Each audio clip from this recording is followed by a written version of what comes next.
बिस्मिल्लाहिर्रहमानिर्रहीम। नाज़रीन, polling day management को लेके उस सिलसिले के दूसरे प्रोग्राम के साथ आपकी खिदमत में हाज़िर हैं। हमारे प्रोग्राम में हमारे साथ ताहिर मकसूद चीना साहब और मलिक अब्दुल लतीफ़ साहब हमारे साथ शरीक गुफ्तगू हैं। रिपब्लिक पॉलिसी की पॉलिटिकल विंग को लीड करते हैं। पुलिस अफसरान हैं। 1985 से लेके 2018 तक इन्होंने सारे इलेक्शंस कंडक्ट करवाए हैं और धांधली के ऊपर बेहतरीन मालूमात फ़राहम कर सकते हैं। नाज़रीन, इससे पहले हम अपने प्रोग्राम शुरू करें, आपको ये बता देते हैं कि धांधली 3 तरह की होती है। एक प्री बैलेट, एक पोस्ट बैलेट और एक बैलेट रिगिंग। चीना साहब, आपसे क्वेश्चन है कि बहुत सारे क्रिटिक्स कहते हैं कि पाकिस्तान में इस इलेक्शन में प्री बैलेट रिगिंग हुई है। देखिए जी, ये मेरे कहने या ना कहने से क्या फ़र्क पड़ेगा, तमाम लोगों को पता है और कहाँ से ये स्टार्ट हुआ सबको इल्म है कि एक पार्टी जो है उसको अमली तौर पे तो रोक ही दिया गया कि वो इलेक्शन में हिस्सा ना ले। अब वो तो किसी आज़ाद कैंडिडेट की सपोर्ट कर रही हैं, तो आप इसको कह सकते हैं कि ये एक प्री पोल रिगिंग हुई है। लेकिन आज हमारा जो काम बात करने की है वो हम कर रहे हैं इलेक्शन डे के और पोलिंग जो है उसकी। तो पोलिंग पे जो बैलेट की रिगिंग है ये काफ़ी मुश्किल है, आसान नहीं है, ये बहुत कम है।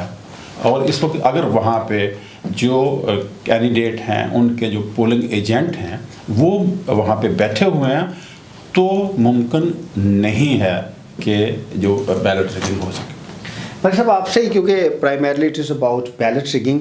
अब बैलेट रिगिंग कैसे की जा सकती है?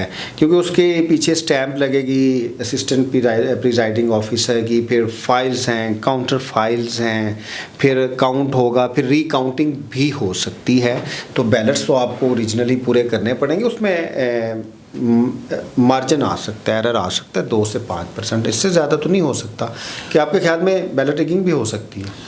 जी, आपने दुरुस्त फरमाया कि बैलेट रिगिंग के बज़ाहिर चांसेस बड़े कम होते हैं, लेकिन आप जानते हैं, नादरीन जानते हैं कि ये इस्तिलाह नहीं है, अमली तौर पे इसका मुजाहरा होता रहा है कि जी ठप्पे लगते रहे हैं। तो इस जो बैलेट रिगिंग है उसको अगर रोकना है तो जो पोलिंग एजेंट्स हैं पोलिंग स्टेशन पर, ये उनकी बुनियादी जिम्मेदारी है कि वो अगर पोलिंग स्टेशन पर अपने फ़राइज़ से आगाह हों तो फिर ठप्पे नहीं लगेंगे और पोलिंग एजेंट्स ही जो बोगस वोटर है उसको आइडेंटिफाई करके कास्ट होने से रोकेंगे। अगर कहीं थोड़ा बहुत भी उन्हें शुबा होता है तो वो उस वोट को चैलेंज कर सकते हैं, उनके पास चैलेंज करने की प्रोविजन मौजूद है।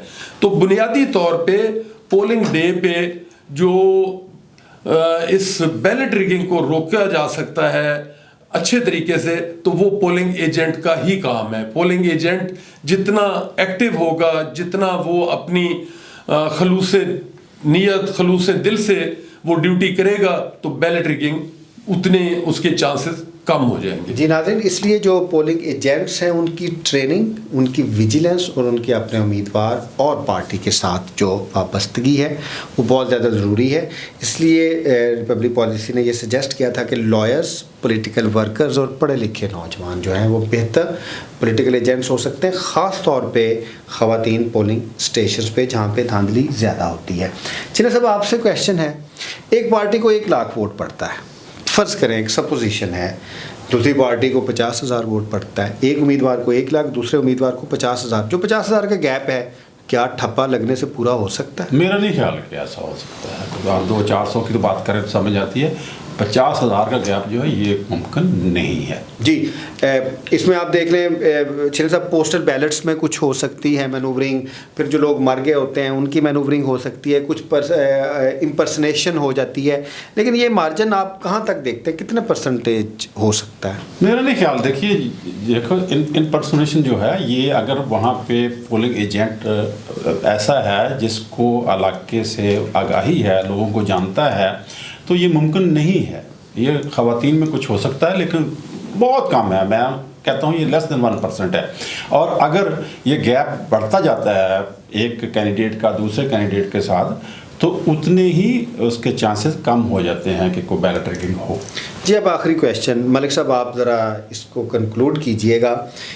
एक जनरल इस्तिलाह इस्तेमाल हो रही है, उसके पीछे नुक्ता नज़र ये है कि अगर 60% कास्ट होते हैं वोट, टर्न आउट 60% होता है, तो उसमें जो 4 से 5% बैलेट रिगिंग का अंदेशा है वो ज़ायल हो जाता है, क्योंकि 50 से 60 और फिर 5 निकाल दें 55% पे एक फेयर पिक्चर आ सकती है कॉन्स्टिट्यूंसी में जो पॉलिटिकल विल है उसकी।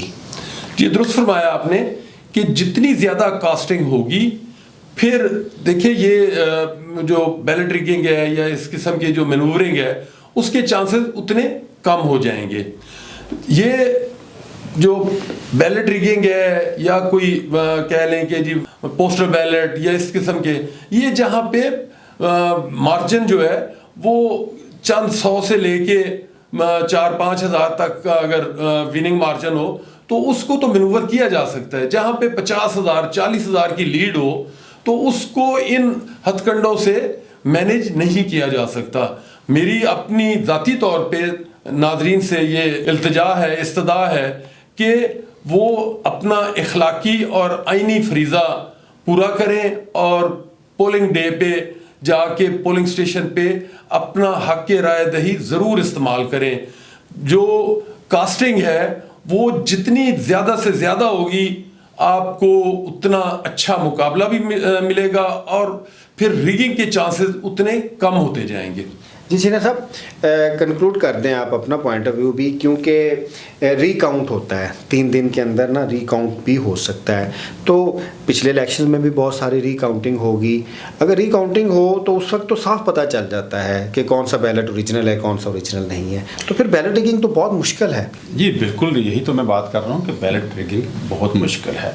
हम 2 तरह की बात है, अगर तो किसी ने सरकारी तौर पर करना है तो फिर जो मर्जी करते रहें, लेकिन अगर जो है वो पोलिंग स्टेशन पे तो ये काफ़ी मुश्किल है।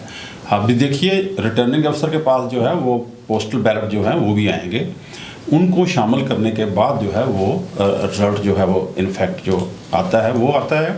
जो पोलिंग स्टेशन जो है वहाँ पे जो फॉर्म 45 है, अगर वो पोलिंग एजेंटों ने उसको सही तरीके से वसूल किया है दस्तखतों के साथ, और जिस तरह मलिक साहब ने कहा कि वो उसके ऊपर रिजल्ट लिखने के बाद दस्तखत किए हैं, दिगर तो बहुत कम है इम्कान के उसके बाद कोई रिगिंग जो हुआ है वो कोई बैलेट रिगिंग हो, बहुत कम इम्कान। जी नाज़रीन, जो हमारी रिसर्च है और जो हमारे एनालिस्ट उनका एक्सपीरियंस है उसके मुताबिक प्री पोल रिगिंग भी हो सकती होगी, पोस्ट पोल रिगिंग भी हो सकती होगी, लेकिन बैलेट रिगिंग 5% से ज़ायद नहीं हो सकती। अगर इससे ज़ायद हो तो वो चीज़ें एक्सपोज हो जाती हैं और इलेक्शन की जो फेयरनेस है उस पर संजीदा क्वेश्चन आते हैं। इसलिए आप इस वजह से कि बैलेट रिगिंग हो सकती है, वोट कास्ट ना करना चाह रहे हो तो ऐसा हरगिज़ ना कीजिएगा।